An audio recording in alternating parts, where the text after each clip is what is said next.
Hello, lovely people, and welcome to my channel. My name is Stephanie, and this is Evolve Chit.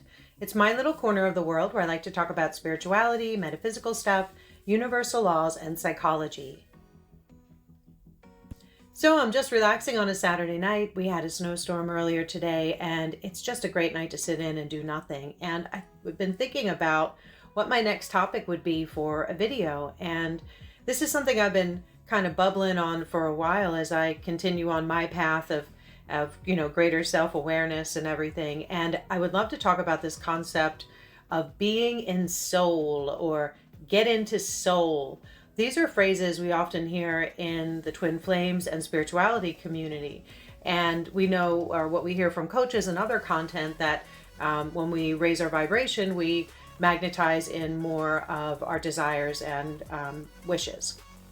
So I'd like to share what it means for me and what it feels like for me when I'm tapped in, or as Abraham Hicks would say, being in the vortex. I think that's a great way of putting it, because it does feel like you're really vibing on a whole other level. Now, disclaimer here, this isn't something I've mastered 100% of the time. I'm still a human with a demanding job and career and just the demands of the 3D world in general. But as I continue to plug into and tap into that, I'm finding it's getting a little easier to get into the vortex or into soul. So it's especially as I'm doing this more consistently. And as someone who's been on this path for a while and seeking and exploring and doing and being and, everything in between, I have to say, I really believed, getting into soul was like a destination. Like, okay, I reached the mountaintop, now what? Now you got to turn around and walk back down the mountain. But so what does it mean to be in soul for me? But I believed it was like a destination and everything would just be like, easy. And in some respects it is, and in many ways it's not. It is about shedding the skin, if you will, the weight of the world that you may be carrying on your shoulders, the masks that you've worn based on your trauma and belief systems. So what does it mean for me to be in soul? Well, for me, if you've listened to my previous videos, you know a little bit about my story. I've always been plugged into the metaphysical world, but the more I learned about connecting with my higher self and being in soul, the metaphysical really is that. It's physical. It's the mind and the physical. So it really is about being more connected to the 3D world and the tools and other things that we can divine information from for the higher self. So meditation and using tools like tarot or things like that to tap into the subtle energies. So that's an example of metaphysical. So even though I thought I was tapped in because of all the things I was into, I really wasn't always tapped into my higher self or in soul. So as I started to dig into Zen spirituality more and mindfulness and things like that, I could see where I was acting out of trauma. And in a way, for me, I kind of related to something like if you have pets, you know what I'm talking about. You may know about thunder blankets. So let's say it's, a thunderstorm's coming. It's scary outside and you can hear the thunder and there's a storm brewing overhead. So like that of a thunder blanket, in response to the scaries, we wear these emotional support blankets or masks or, some kind of garment that we cloak ourselves in. And that's how we present ourselves to the world. Those masks or, blankets that we wear, they're based on our belief systems or informed by our trauma or other experiences. And then that's what we project outwardly, either physically in manifestation in the 3D reality, or it is an energy that is happening within us.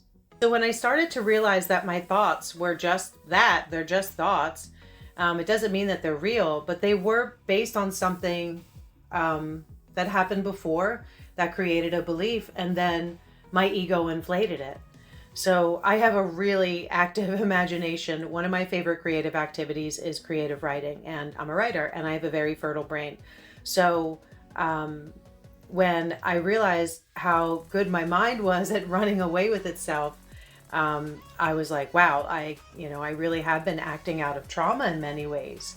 And still, when I feel stressed out about something, I can go to scary places sometimes that are based on stories I've told myself from, when I was a kid and dealing with trauma, or and then how they perpetuate it over time. And then not even necessarily just childhood. I mean, as adults, we still experience emotional, trauma and get dented. And it's just trauma that happens over time. And then I told myself a story about that. And then that story about that became a belief. And then that's what I operated out of. That was my, operator's manual. So much of how we act or show up every day is based on our previous experiences. It's what we do. Our brains are computers. We learn by trial and error. We're curious beings. We learn by doing. We learn by experiencing. We learn by what we're perceiving, what we're watching other people do. And then what we're told by society, the news, and other programming. So then when you're experiencing something or you had an experience, it hardens. And it hardens into a belief. It's like pouring concrete. And then the concrete hardens. So think about that. Is that, reality present anymore? So if you have a belief about something, a lot of people, will have a negative perception of, genders based in relationships, like men are unavailable is something I hear often. I say it myself sometimes, but it makes me say, all right, where am I emotionally shut down? But anyway, like it's a belief like that. And then that can harden over time. And the reality is that there are many available men out there. So just be mindful of what you're telling yourself. So here's something that I do. So for example, one of my beliefs is and was that good things don't last. And I know exactly what it's rooted in from my childhood trauma, and I've, since dealt with it. But when I look at it, sometimes it still comes up. But I've been getting so much better at more quickly identifying what it is, and so I can move through it. So here's the cycle that happens for me. So let's say something is stressing me out about, let's say money. So if money was tight, I would be like, okay, here we go. I can't do this, which means I can't do that, which means I can't do this. And then I'm going to be homeless. And then, the next thing I know, my entire emotional world is falling apart.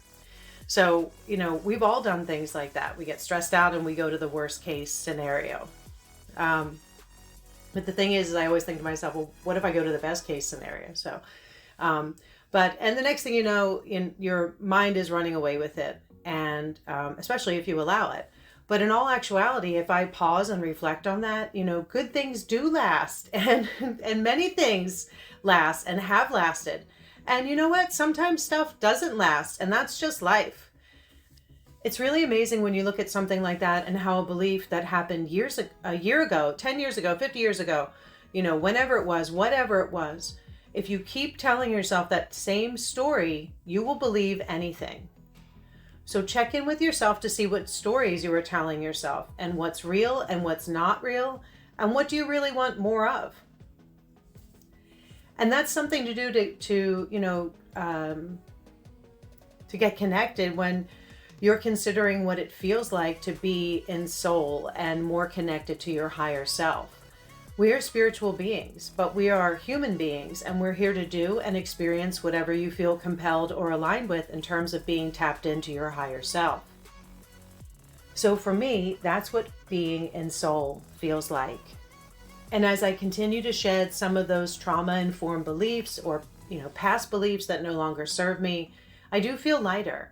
And again, that doesn't mean crazy stuff still doesn't happen. I still have to check in with myself all the time, and we're still dealing with 3D reality and other people and their unchecked egos and, whatever.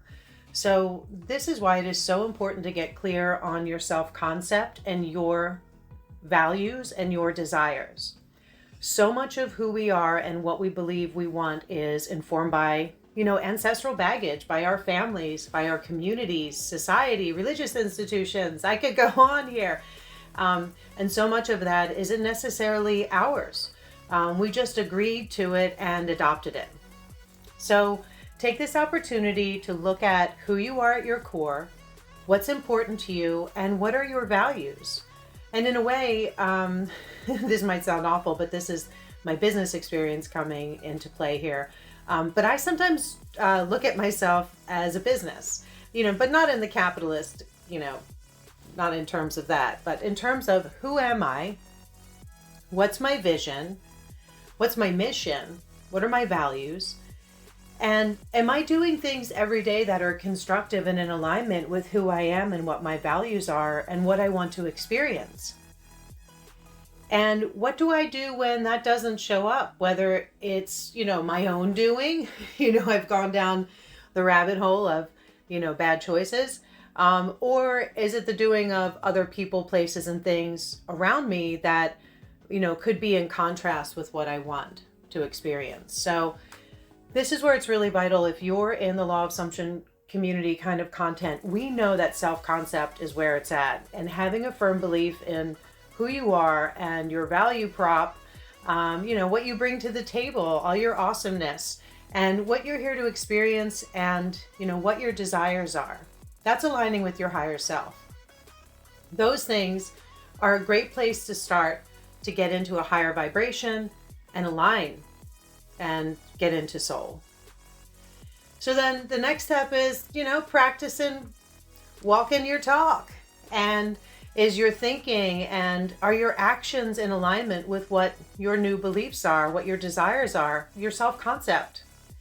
So this is where it's really important to spend time with yourself and connect with who you are, so you are clear on what's your stuff and what might not be your stuff. This is especially important if you are really susceptible to other people's energy, or if you have circumstances where you're always around other people. This is important. So every day, carve out some time for you in some way that you can check in with yourself. If you can do something in the morning, even if it's 10 minutes, or if it's something in the evening.